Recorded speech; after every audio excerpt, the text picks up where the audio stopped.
This show is sponsored by BetterHelp Online Therapy. You are your greatest asset. It's time you started investing in that. Visit betterhelp.com/double toasted and take care of you. Two people worked on this script physically, Matthew Vaughn and somebody else, but then you have four other personalities. Is he okay? Because I'm just now beginning to look at this man. I'm like, this man really does. I think he has multiple personality disorder. You can kind of look at it in the pictures, like right there, you got 8-year-old Matt. You got hipster Matt. Evil Matt. Villainous Matt. I mean, you can find some other pictures up there. So, no, it's like the movie Split. Yeah, he's like James McAvoy in Split. And all his personalities came out to write a script at one time.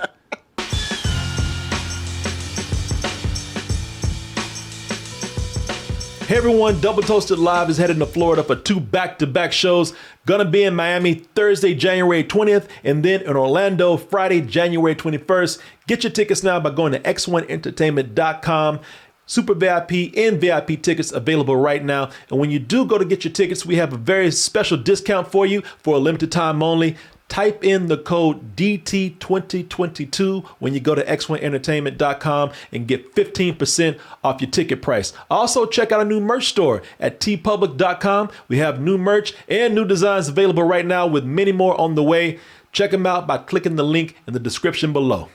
Let's go ahead and get into our next film, which is The King's Man, not to be confused with Kingsman. There's a space in there. And confusion is a problem. Confusion's been a problem all night. Because this is the third Kingsman movie, but they're shooting Kingsman 3 right now. Okay. See, you know what? Let me save y'all some trouble. Stop.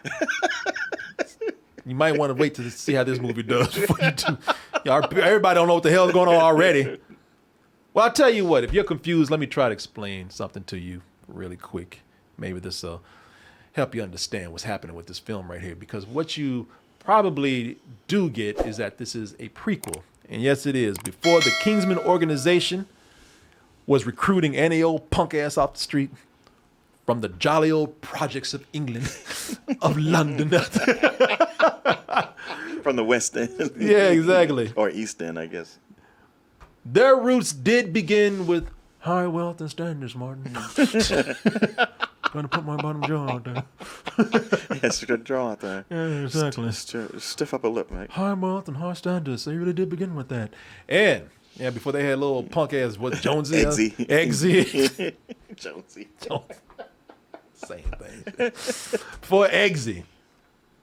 You know, we're talking about the Kingsmen back when they were gentlemen of wealth and honor, dating all the way back before World War I. You had Duke Orlando Oxford. Now, don't let his mansion full of servants or his pet Negro fool you. Almost everything.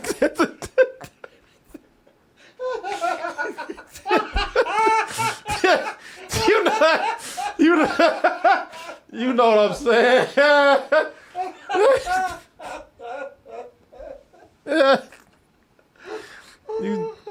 They put Jimon Hansu in here trying to act like he got.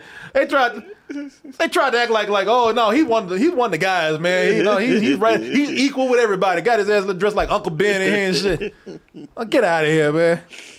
But almost everything that you see with this man has a lethal side because he's ready to protect the world from evil and tyranny. And when you know it, man, the timing is great because a bunch of evil tyrants have just gotten together. Right. They've all gotten together. They start a club where the goal is to start a world war, if you will. Something that's never really been heard of before. World war, wow.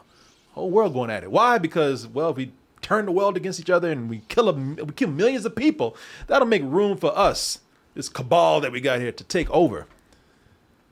And it's also bad timing for Duke Orlando because he could stop things, he could do something, but when you know, he decided to be a pacifist. You know, there's a tragic thing that happened in his life, and now all he's worried about is denouncing violence because what he wants to do is just raise his boy right so he won't have to suffer all that. Can he put that aside to save the world from this new evil and tyranny? Let's go ahead and take a look at this prequel to Kingsman, which is The King's Man, where it all began. Why is it that boys are always so messy? Okay, so just to jump right into this, one of the biggest problems with this movie is that 6 different people worked on this script, and 5 of them were Matthew Vaughn. Is this? Oh, well, I mean, I believe you say 6 different people worked on it, and they all worked in different places, and they got together at the end and just stuck them together. Well, it would be cool if they could work in 6 different places, but 2 people worked on this script physically, Matthew Vaughn and somebody else, but then you have 4 other personalities. Is he okay? Because I'm just now beginning to look at this man. I was like, this man really does. I think he has multiple personality disorder. You can kind of look at it in the pictures, like right there, you got 8-year-old Matt. You got hipster Matt. Oh. Evil Matt. Villainous Matt. I mean, you can find some other pictures up there. So, Yeah, no, it's like the movie Split. yeah, he's like James McAvoy in Split. And all his personalities came out to write a script at one time. The funny thing is, I think all of these different Matts that we see, I think they're all really great directors. They're just not all working on the same movie. Yeah. The movie does change. It changes drastically in tone. I didn't even know when I saw this, because I didn't really look up anything about this. I didn't even know when the screening was. It just kind of snuck up on me, and I was like, all right, I'm going to see the movie. They put it together at the last minute. Okay, so I went to the screening, and I hadn't kept up with the Kingsman in years, man. I know I didn't like the Golden Circle or whatever it was. I wasn't crazy about that. Really liked the first Kingsman. Yeah. It was a surprise at how good it was. Yeah, no, it's a great. First Kingsman is a great movie, man. Where it's like, all right, instead of this suave and svelte dude being groomed to be James Bond, what if you just took this punk ass kid from the streets, from the ghetto, and made him James Bond?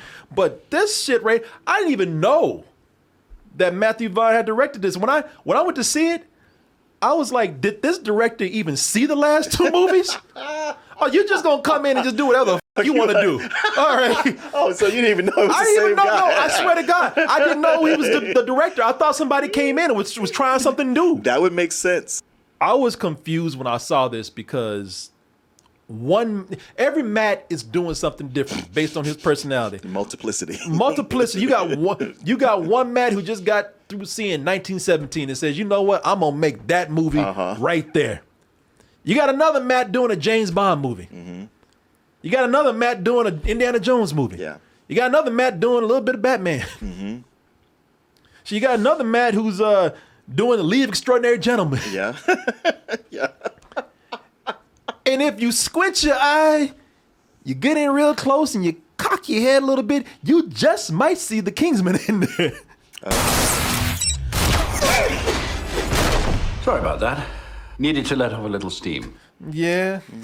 I guess I didn't turn my head just right. Because the whole time I was like, well, I guess it's going to be the Kingsman at some point. Yeah. The credits, huh? Oh, well, yeah. I missed it. It's in there, and I'll show you. Well, okay. It's in there just a little bit. I did catch it right as the credits were rolling. This people, and I don't even know. I'm sitting up here saying he got split personalities. Maybe Matthew Vaughn just wanted to direct a drama and a war film, and he just said, you know, and I'm not doing 2 movies. Because it honestly felt like I could see most of it fitting together, however clunkily, in one movie. But the whole middle of this movie, I was like, this is a script for a completely different movie. Yeah, I think what really hurts this film, besides it having just all these different tones going all these different directions at one time, are just really struggling to fit together, is that it takes itself so seriously, man. It takes itself so seriously that you forget where you came from, boy. It's like, hey, I'm almost like, who the hell you think you are? Yeah, no, that is the problem, where it completely had amnesia about being a Kingsman movie. Let's not forget, people, that this came from a couple of movies where, you had an evil Julianne Moore, who killed people with robo-dogs and kidnapped Elton John and held him hostage. Hello! It's like, that does not fit with anything that we see at all. This This is not the same universe. No, it's not. I mean, let's not forget that this is from the same film series, the same universe where people were killed by having their heads blow up in like candy clouds. You know, let's not forget that this is the same movie where at the end of the first film, there was a dude who said, "I'll save the world as long as I get to have anal sex with some princess or something." Yeah. So, none of this is reflecting what we see in this movie right here. Well, I can say And maybe just a little bit. with the Golden Circle, it got too silly for me. Yeah, same here. And so for this to open up and be like, hey, we're going to get more serious about this. It's kind of refreshing. I get that, to go like, hey, maybe I went too far. Need to pull it back. I agree with that, yeah. Yeah. So, it started out this way. I was like, hey, this is good. This is good. Maybe, recognizing that it needs a correction. There's just the point where it becomes an overcorrection. Yes. No, watching this movie trying to be so serious, sometimes it's like trying to watch a clown do Shakespeare. Or other times it's just boring. And it's just boring because because it turns into a history course. Yeah. The problem with this, because listen, for history buffs, this will be like seeing the Avengers come together, because they have real historical figures here who played a big hand in the initiation of World War II. People like Franz Ferdinand. No, that's the band. The Archduke. The Archduke. I know that's. I saw that shit. Fred was like Ferdinand. What is it? King George and Tsar Nicholas. Yeah. If you're a history buff, you'll be into it because they bring up all these historical figures. But then you'll also have a stroke by how much they twist the history by the end. Yeah, well, I mean, it's cool to see this being World War I and how they, and we already had war films in World War I. It could have been a cool idea to see the politics starting World War I. Sure. But maybe in a different movie. But if it wasn't a cartoon. Yeah, because so much of it is a cartoon, and you're watching the World War I stuff, and you're like, okay. It was very cool when it was 1917. It was even cool when it was Wonder Woman. Yeah. Here, I don't know what you're going for. I will tell you this. There's other times, because I'm not saying that this movie doesn't work completely. Like I said, man, in pieces, you get a whole big bit with Rasputin. Well, I'll get to that in a minute. Because I want to talk about the drama, because I think the drama is actually pretty. I think there's scenes of drama here that are actually pretty good, man. I was talking about the son, Conrad, who is the Duke's son here, played by Ralph Fiennes. And, this guy, Conrad, he wants to go to war against his dad's wishes. He wants to serve his country. And he finds a way to actually get himself out on the front lines, stupid ass. And, he ends up being in the trenches on the front line with the Germans. And that little bit of scene right there, man, it feels out of place, but as its own little war film, it's like, man, that's really good. I know. It was actually pretty brilliant. I know. That is the curse of this movie, is that you have pieces that will work really well for what they are. Yeah.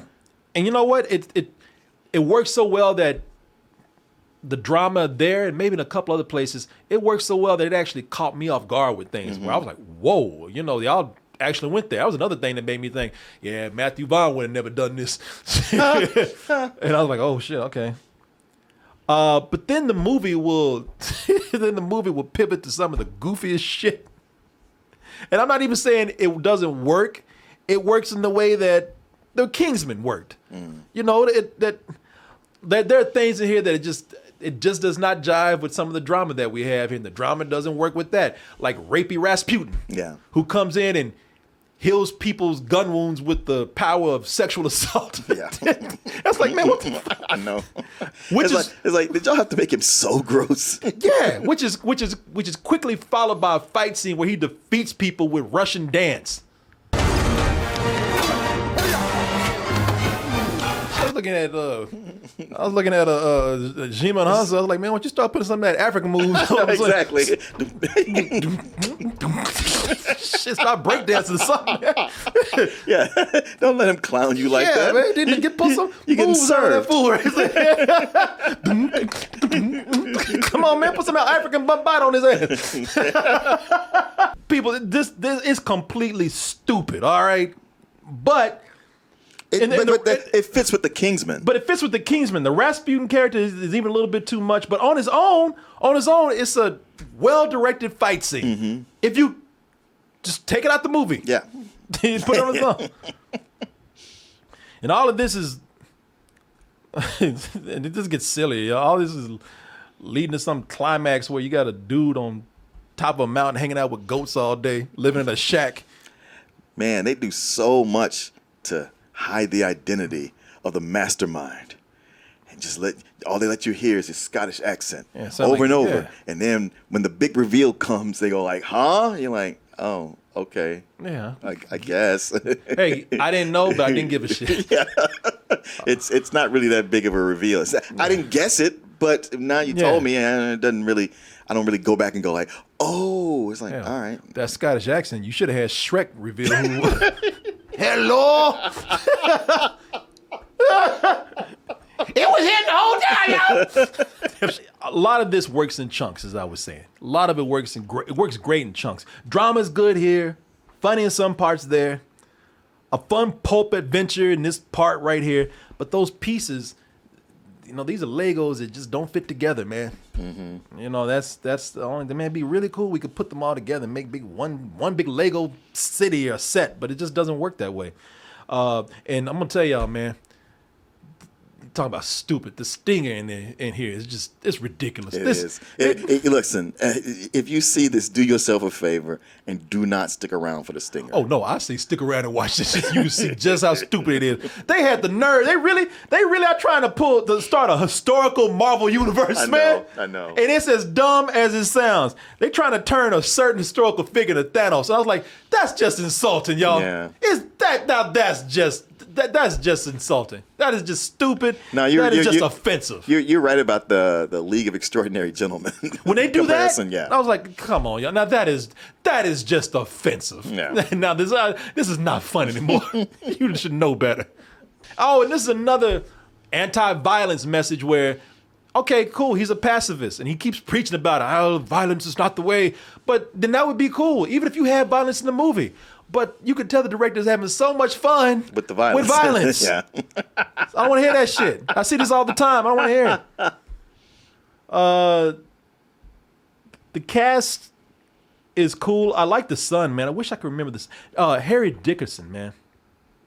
How many say Harris Dickerson? Damn, boy. If that ain't a Freudian slip. Hello, is Harry Dickerson there? Harry Dick! Harry Dickerson! Why, you son of a bitch, I'll kill you. Harry Dickerson. Childish. I like him, man. I really like the son right here. I did too. And I thought he was very good, especially when they show him aging and getting ready to go to war. As I said, man, no offense to Jima Hantu because he's very good in this. I'm not talking about him. I'm talking about the movie. He ain't nothing but a glorified house Negro here. Sure. He's a deadly servant. That's all. And the same goes for what's her name? Gemma Arterton. Yeah, exactly. Yeah. She ain't nothing but a glorified nanny and secretary. Yeah. But also deadly skills. Right. But I really did like Ralph Fiennes, man. Ralph Fiennes, I thought that they could actually, watching him in here, he's a good action leading man. And I think that that's because Matthew Vaughn is a great director. Maybe not as a whole here for the whole movie, but you know what? I say, man, fuck these Kingsman movies. Matthew Vaughn should direct a James Bond spinoff with Q. Wait, you mean M? I'm sorry, M. With M. He should do a spinoff with M. Sure. And let him do his thing. An action-packed spinoff with M over there. Yeah, the early adventures of M, which actually this almost could have been.